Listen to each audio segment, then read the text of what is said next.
సంబంధించినటువంటి అంశాలు ఏవైతే ఉన్నాయో ఒక రకంగా రాజకీయంగా వెళ్తుంటే కేటీఆర్ అరెస్టు కేటీఆర్ మాట్లాడుతున్నటువంటి వైఖరి చాలా చర్చనీయాంశంగా మారుతుంది.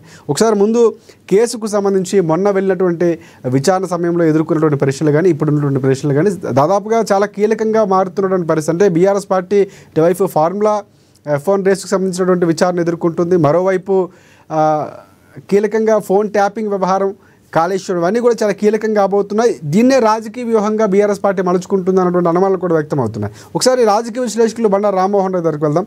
రామ్మోహన్ గారు నమస్తే అండి. రామ్మోహన్ గారు, ప్రధానంగా అంటే కీలకంగా ముందు నుంచి కూడా ఫార్ములా 1 రేస్ అనేది చాలా కీలకం, హైదరాబాద్కు తలమానికం లాంటిది. దానివల్ల హైదరాబాద్ బ్రాండ్ పెరిగిందని కేటీఆర్ కానీ బీఆర్ఎస్ పార్టీ కానీ పదే పదే చెప్పింది. కానీ అందులో అవినీతి బయటపడింది. కొంతమంది అధికారులు కీలకంగా ఉన్నటువంటి పరిస్థితి A1గా కేటీఆర్ ఉన్నారని కూడా ఇప్పుడు నడుస్తుంది. విచారణ కూడా ఎదుర్కొన్నారు. దీనికి సంబంధించి ప్రధానంగా అసలు ఏం జరిగిందంటారు? రాజశేఖర్ గారు, మీకు అట్లాగే యువ మిత్రుడు మనకు రామ్మోహన్ గారికి, అట్లాగే డాక్టర్ సాబ్ యాక్చువల్గా సామాజిక సేవ రాజకీయాల్లో చేసుకుంటూ వృత్తిపరంగా కూడా సేవ చేస్తున్న శివలాల్ గారికి, అట్లాగే అమ్మాయి ప్రేక్షకులు నమస్కారం. నమస్తే. ఇందులో 2 విషయాలు చూడాలి. ఏ మాటకు ఆ మాట. ఇప్పుడు లొట్టపీస్ కేసు అని ఆయన అన్నా, లేకపోతే లైట్ డిటెక్టర్ అయినా, ఇవన్నీ రాజకీయ ఆరోపణలు ప్రత్యారోపణలు చేసుకుంటారు. ఈ కేసు గురించి మాట్లాడాలి. ఎందుకంటే మళ్ళీ హామీలు, గొడవలు, మాటల యుద్ధాలు పోతే ఇంకో రకంగా పోతుంది. ఈ కార్ రేసులో ఏం జరిగింది? ఈ కార్ రేసులో ఆనాడు హైదరాబాద్ బాగా ఫోకస్ లో తీసుకురావడం, తెలంగాణ ఫోకస్, వీటన్నిటికంటే ఇంకా హై లెవెల్ ఒక గ్రాఫ్ ఉన్నది. ఏంటంటే దాన్ని ఈ కార్ రేస్ లో ఇవాళ సాంప్రదాయేతర ఇంధన వనరులలో ముఖ్యంగా ఎలక్ట్రిక్ వెహికల్స్ పెద్దది. అంతేగా ఏ రకంగా చూసినా డీజిల్, పెట్రోల్ వెహికల్స్ కాలుష్యానికి దారి తీస్తున్నాయి. ఈ ఎలక్ట్రిక్ వెహికల్స్ అయితే చాలా వరకు కాలుష్యం పోతే ప్రపంచవ్యాప్తంగా ఇది అనుకుంటుంది. దానిలో ఇంకో నిగూఢ అర్థం ఉంది. దీన్ని బాగా డెవలప్ చేస్తే మనకు హైదరాబాద్ మరో ఒక ఢిల్లీ లాగా మారకుండా ఉంటది అనే కదా, కాలుష్యం కోరలో ఎదుర్కొంటూ ఉంటది కనుక దానికి ప్రమోషన్ గా అది ఇక్కడ పెట్టారంట. ఎందుకంటే కేవలం దాన్ని సమర్థించినంత మాత్రాన ఇంకోటి విమర్శించడు కాదు. ఆనాడు కాంగ్రెస్ పార్టీ ఈ కార్ రేసును విమర్శించింది కనుక ఇవాళ అందాల పోటీలు బీఆర్ఎస్ విమర్శిస్తుంది. అంతే. అందాల పోటీలు అవసరమే, ఈ కార్ రేస్ అవసరం. అందాల పోటీలు కూడా ఎందుకు అవసరం అంటే అందులో కొన్ని ఉండొచ్చు, అపశక్తులు దొరలొచ్చు. కానీ ప్రపంచవ్యాప్తంగా చూస్తే 140 దేశాల్లో మన దేశంలో ఉన్న అనేక పర్యాటక ప్రదేశాల గురించి, మనం ముఖ్యంగా మన రాష్ట్రం, దేశంలో కాదు, మా రాష్ట్రంలో ఉన్న పర్యాటక ప్రదర్శించడం అయింది. ఖర్చు అయినా సరే మన ప్రపంచవ్యాప్తంగా టూరిజం డెవలప్ అయ్యడానికి అవకాశం అయితే వచ్చింది. ఇంతమంది 140 దేశాలు, 108 దేశాల నుంచి వేరే వచ్చిండ్రు. మిగతా 140 దేశాలు ప్రత్యక్ష ప్రసారంలో చూశారు. కనుక ఈ రెండింటిని ఒకరినొకరు వాళ్ళు పేల్చుకుంటారు. అంటే ఈ కార్ రేస్ కరెక్ట్ కాదని కాంగ్రెస్ అంటే, మీ అందాల పోటీలు కరెక్ట్ కావని చెప్పి విమర్శించుకుంటారు. కనుక 2 అవసరమే. రెండింటిలోని అపశృతులు దొరికితే దాన్ని మనం ఎట్లా సరి చేసుకోవాలని ఆలోచన చేయాలి. మనం కించపరచుకోవద్దు. నెంబర్ 1. ఇక ఈ కార్ రేస్ దగ్గరకు వస్తాడు. ఎందుకంటే నిష్పక్షపాతంగా ఉండడం అనే దానికి చెప్తున్నాను. ఈ 2 విధాలు చెప్పారు. ఈ కార్ రేసులో ఆయన ఏ మాట వాడినా కానీ నా ఉద్దేశం ఏంటంటే ఇది కొండను దవ్వి ఎలుకను పట్టడమే అవుతుంది అనుకుంటున్నాను. ప్రభుత్వాలు శాశ్వతము, పార్టీలు శాశ్వతం కాదు. పార్టీలు మారుతుంటాయి. ప్రభుత్వ విధానాలనే బేస్ చేసుకొని మీరు కేసులు పెట్టుకుంటూ పోతే ఎవ్వరు మిగిలని అంటున్నాను. అధికారులు అవినీతి చేసినా, రాజకీయ నాయకులు అవినీతి చేసినా తప్పనిసరి జైలు పోవాల్సిందే కాదంటలేదు నేను. ఉదాహరణకు జయలలిత గారు అక్రమ ఆస్తులు, అంటే ఆదాయానికి మించిన ఆస్తులునే ఆమె జరిగిపోయింది. అట్లా లాలూ ప్రసాద్ గారు మన గడ్డి కుంభకోణం చేస్తే స్కూటర్ ను కూడా లారీ నెంబర్ చూపెట్టి పోయిండు ఆయన కూడా. అట్లానే కేజ్రీవాల్ గారు మన లిక్కర్ కేసులో పోయిండ్రు. మహామహులు ఇందిరాగాంధీ గారు జైలుకు పోయిండ్రు, వైఎస్ఆర్ గారు జైలుకు పోయిండ్రు. అంటే ఇవన్నీ చూడండి మీరు. అంటే ఎవరైనా చెప్పండి, అందరూ కూడా రాజకీయ నాయకులు జైలుకు పోవద్దని లేదు. కానీ ఈ కేసు విషయానికి నేను పరిమితం అవుతాను. ఈ కేసులో సమస్య ఏంటంటే ఇందులో ప్రొసీజరల్ ఆస్పెక్ట్ లో ల్యాబ్స్ ఉన్నాయి అంటున్నారు. అంతేగాని అవినీతి జరిగింది, ఎవరో డబ్బులు తిన్నాడనే సమస్య లేదు. కానీ కేసు అవినీతి లేదు. ఇక్కడ ప్రొసీజరల్ ఆస్పెక్ట్ లో 2 ఉన్నాయి. ఒకటి అధికారులు. రామ్మోహన్ రావు, అవినీతి జరగడానికి ఆస్కారం లేదంటారా? నేను అదే చెప్తున్నాను సార్. నేను ఏమంటున్నానంటే కేసు పెట్టింది ఏసీబీ వాళ్ళు. నేను అడ్వకేట్ చెప్తున్నాను. ఏసీబీ ఒక కంప్లైంట్ చేసింది. ఏసీబీకి HMDA ఎవరైతే దానకిషోర్ గారు ఇప్పుడు హెడ్ ఉన్నారో ఆయన కంప్లైంట్ చేశారు. ఎక్కడ కూడా ఈ డబ్బులు అక్కడికి పోలేదని చెప్పలే ఆయన. అవినీతి జరిగిందని ఎక్కడ FIR లేదు, ఆయన కంప్లైంట్ లో లేదు. కంప్లైంట్ ఏమన్నాడంటే ప్రొసీజర్ ఆస్పెక్ట్ లో HMDAకి ఏం సంబంధం లేకుండా డబ్బులు అక్కడ ట్రాన్స్ఫర్ అయినాయి అని చెప్తున్నాను. ట్రాన్స్ఫర్ అయినాయి అంటున్నాడు కానీ చేరలేదని చెప్తున్నాడు. ఎక్కడ కూడా చేరిన వాటికి కూడా లీగల్ గా 2 ఉన్నాయి. ఒకటేమో మనకు రిజర్వ్ బ్యాంక్ అనుమతి, రిజర్వ్ బ్యాంక్ ఏం చేయాలంటే అనుమతి తీసుకొని రిజర్వ్ బ్యాంక్ అనుమతి తీసుకొని బ్యాంకులు డాలర్ల రూపంలో విదేశీ మారక ద్రవ్యాన్ని పంపాలి. విదేశీ మారక ద్రవ్యం పంపినప్పుడు ఈ నిబంధనలు పాటించలేదని ఒకటి. రెండోది ఏంటంటే దానికి గాను ఆదాయ పన్ను శాఖకు కూడా మనకు కట్టాల్సి ఉందని చెప్పి దాన్ని ఏం చేసిందంటే ఇన్కమ్ ట్యాక్స్ వాళ్ళు 8 కోట్ల ఫైన్ వేసారు. ఏది తెలంగాణ గవర్నమెంట్ మీద, కేటీఆర్ మీద, మల్లయ్య మీద వెళ్ళే వ్యక్తులు కానీ ఇక ముఖ్య ప్రభుత్వాలు వేస్తే 8 కోట్ల ఫైన్ కూడా మన ప్రభుత్వం కట్టాల్సి ఉండే. దానికి నోటీస్ వచ్చింది ఇక్కడ ఎవరికి, రేవంత్ రెడ్డి గారికి, అంటే ఆంధ్రప్రదేశ్ తెలంగాణ ప్రభుత్వానికి వచ్చింది. ఆ నోటీస్ చూసి అందులో జరిగింది దాని మీద కొంచెం కారాహా అని చెప్పి కేసు వేశారు. ఈ కేసు నేను ఏమంటున్నానంటే రేపు విచారణ మొత్తం జరిగినా కూడా రాజకీయ నాయకులు జైలుకు పోరు. పోతే ప్రొసీజర్ హాస్పిటల్ ఎవరైనా పోతే ఎవరు ఉంటే అరవింద్ కుమార్ గారు, రెడ్డి గారు పోతారు తప్ప ఇంకా పోరు. ఎందుకు పోరంటే నేను ఒక ఆదేశం ఇస్తా ఒక అధికారికి, నేను నాయకుడిని లేకుండా ముఖ్యమంత్రిని ఏదైనా ఉంటా, కానీ నేను ఆదేశం ఇస్తే రాజపూర్వకంగా ఇస్తేనేమో నాకు తప్పు అవుతుంది. కానీ అది ఇస్తే నీకేంది నేను చూసుకుంటాను అంటే పోతుంది కదా. కేటీఆర్ గారు అదే చెప్పిండు, ఎట్లా మా ప్రభుత్వం వస్తా అనుకున్నావు, మా ప్రభుత్వం రాలే కానీ బయటపడకపోతుండే, లేకపోతే నేను చెప్పినట్టు ఇచ్చేసి నేనే చెప్పినా ఇచ్చేమని చెప్పినా ఇచ్చేం లేకన్నాడు. ఇది చెప్తే ఆయన నిజంగా ఒప్పుకున్నా కూడా చెల్లదు. ఎందుకు చెల్లదంటే రాతపూర్వకంగా ఆర్డర్ లేదు అక్కడ. అంటే అధికారులు ఏమంటున్నారు, ఇప్పుడు ఒక్కనే కాదు, కేటీఆర్నే కాదు, కాళేశ్వరం కూర్చొని కట్టిస్తా అని కేసీఆర్ గారు అని ఒక అధికారి చెప్తారు. అంటే మనం ఇల్లు కట్టిస్తాం కూర్చొని అంటే ఇల్లు కట్టించిన వాడు నేరస్తులు అవుతారా, ఇల్లు కట్టడంలో లోపాలు చేసిన వాడు నేరస్తులు అవుతారా?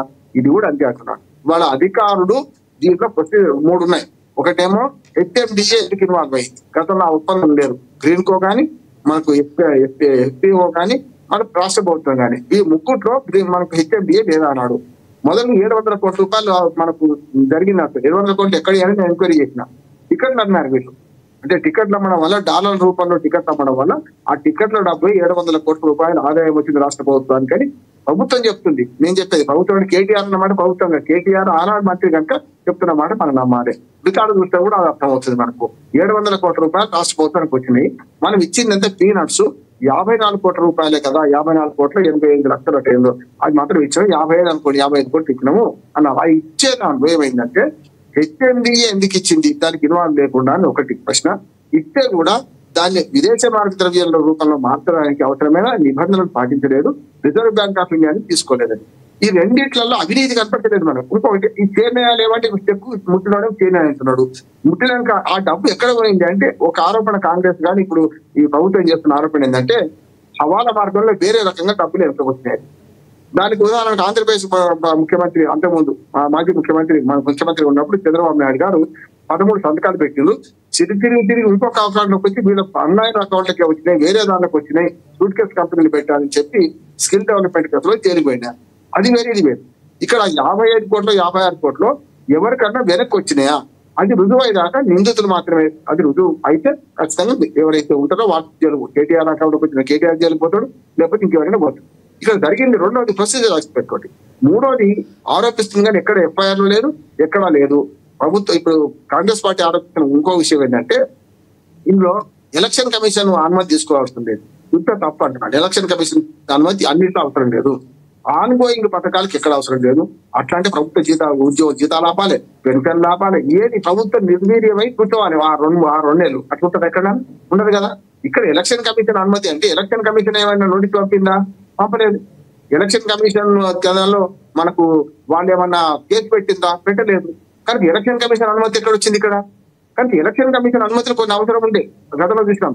మన రైతు బంధు వేసేటప్పుడు కూడా వేసేందుకు పర్మిషన్ తీసుకుంటే కాంగ్రెస్ పార్టీ వాళ్ళు అబ్జెక్షన్ పెడితే పర్మిషన్ ఇచ్చింది మన ఎలక్షన్ కమిషన్. అప్పుడు ఏది రైతు బంధు 12వ విడత రైతు బంధు నవంబర్ లో ఇస్తే దాన్ని మన హరీష్ రావు 2 మాటలు మాట్లాడడం వల్ల రేపటికి డబ్బులు పడుతున్నాయి మీరు అని సిద్దిపేటలో మాట్లాడడం వల్ల మళ్ళీ ఆగిపోయింది. అది టూమోటోగా ఎవరు కంప్లైంట్ చేయకుండా మీరు మాట అన్నారు కనుక ఈ తప్పు రేపు నంతాలు ఇచ్చినట్టే ప్రజలకు అని చెప్పి ఆపేస్తుంది. అటువంటి విషయాల్లో ఆపింది తప్ప ఆన్గోయింగ్ పథకాలు ఎప్పుడు ఎలక్షన్ కమిషన్ జోక్యం చేసుకోలేదు. ఇందులో కూడా ఇది పథకము కాదు, ఎవరికైనా లబ్ధి చేసేది కాదు, ఓటర్లకు అంతకంటే లబ్ధి కాదు. ఇప్పుడు 55 కోట్లు ఎవరుకోపోతే 56 కోట్లు ఆ వాడైతే ఓటేసుకోడు కాదు కదా, విదేశాలకు పోయినాయి కదా, ఆ వాడైతే ఇక్కడ ఓటేసుకోడు కాదు కదా. కనుక ఓటుకు సంబంధం లేని దాంట్లో ఎన్నికల కమిషన్ అనుమతి ఎక్కడ వస్తుంది నాకు అర్థం కాలేదు. 2. మూడవది ఏంటంటే ఏసీబీ ఎప్పుడు కేసు పెట్టాలంటే అవినీతి ఎక్కడ జరిగితే ఏసీబీ కేసు పెట్టాలి. రెడీ హ్యాండ్ డబ్బులతో దొరికిండు కేసు పెట్టవచ్చు. లేదు డబ్బులు అకౌంట్ చేరి ఇంకో అకౌంట్ మారినాయి కేసు అంటే అవినీతి ఇన్వాల్వ్ అయిన కేసులో పెట్టవచ్చు. ప్రొసీజర్ ఆస్పెక్ట్ లేకపోతే మనకి ఏవైతే మన జరగాల్సిన లింకులు ఏవైతే అవి ఇస్తే అధికారులు చేయాల్సిన పని. ఇవాళ రేవంత్ రెడ్డి గారు ముఖ్యమంత్రిగా ఉన్నారు. రేపు ఫోర్త్ సిటీ నాకు ఏమంటున్నాడు, ఫోర్త్ సిటీలో ఏదైనా అవకతవకలు జరుగుతాయి, ముఖ్యమంత్రిని డైరెక్ట్ అరెస్ట్ చేస్తామా? ఏం కాదు, దాన్ని ఇన్వాల్వ్మెంట్ చేస్తారు. ఇక్కడ కూడా ఎవరు చూసుకోవాలి? అరవింద్ కుమార్ గారు చూసుకోవాలి, రెడ్డి గారు చూసుకోవాలి. అంటే మాకు సంబంధం లేదు, మా హెచ్ఎండిఏకి ఎదురు ఆదేశం ఇస్తున్నారు, మేము ఈ కార్యక్రమంలో మాకు భాగస్వామి కాదు కాదు మేము అని నోటు పంపితే ఆ నోటు మీద సంతకం పెడితే అప్పుడు నేరస్తారు. ఇంకొక 2 విషయాలు చెప్పి ముగిస్తాను నేను. ఇప్పుడు ఏంటంటే హెచ్ఎండిఏ ఒక స్వతంత్ర సంస్థ. హెచ్ఎండిఏ మనకు మన ఉమ్మడి రంగారెడ్డి జిల్లా, ఉమ్మడి హైదరాబాద్ జిల్లా, దాంతో పాటు కొంత మెదక్ జిల్లా భాగం, కొంత మనకు నల్గొండ జిల్లా భాగం, కొంత మహబూబ్ నగర్ జిల్లా భాగం, మొత్తం 5 జిల్లాల పరిధిలో హెచ్ఎండిఏ ఔటర్ రింగ్ రోడ్ దాటి కూడా 18 మండలాలు, అప్పుడు ఇప్పుడు 26 మండలాలు వస్తాయి, కొత్త మండలాలు. ఇవన్నీ హెచ్ఎండిఏ పరిధిలోకి వస్తాయి. హెచ్ఎండిఏ ఒక స్వతంత్ర సంస్థ. దానికి మున్సిపల్ శాఖ మంత్రే దానికి బాధ్యులు అవుతారు. దానికి మున్సిపల్ శాఖ నుంచి కాదు అది హెచ్ఎండిఏ. కనుక ఆదేశం ఇస్తే, ఓరల్ ఆదేశాలు ఇస్తే అధికారులు ఏం చేశారు? డిసెట్ నోట్ రాసిందా రాయలేదా? ఇచ్చే తప్పైతే వాళ్ళది అయితే కానీ ఇలాంటి కాదు అంటున్నా. అదే చెప్తున్నాను కదా, ఏదైనా ఏ కేసులో అయినా నేను నుండి చేయించిన అని అంటారు. రేపు రేవంత్ రెడ్డి గారు కూడా అలా భారత పుత్రిక ఏది మన మూసీ ప్రక్షాళన అంటున్నాడు. మూసీ ప్రక్షాళన అవకతవకలు జరుగుతాయి. రంగనాథ్ చేసే పని కూడా రేవంత్ రెడ్డి అంటగడదామా?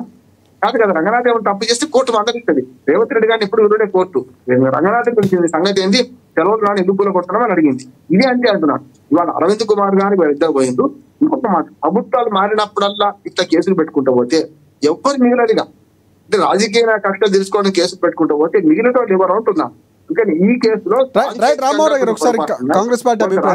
రాజకీయంగా దీన్ని పెద్ద చేయడం వల్ల ఏమవుతుందంటే దీన్ని రేపొద్దున విచారణ తర్వాత ఏం చేయలేకపోతే తేలాలని కోరుకుంటున్నాను. ప్రజాధనం ఎక్కడ దుర్వినియోగం అయితే తప్పనిసరి విచారించాలంటున్నాను. కానీ దుర్వినియోగం అయిందని నిరూపించలేకపోతే ఇది ఇంకోటి బీజేపీ ఉంటే బాగుండేది.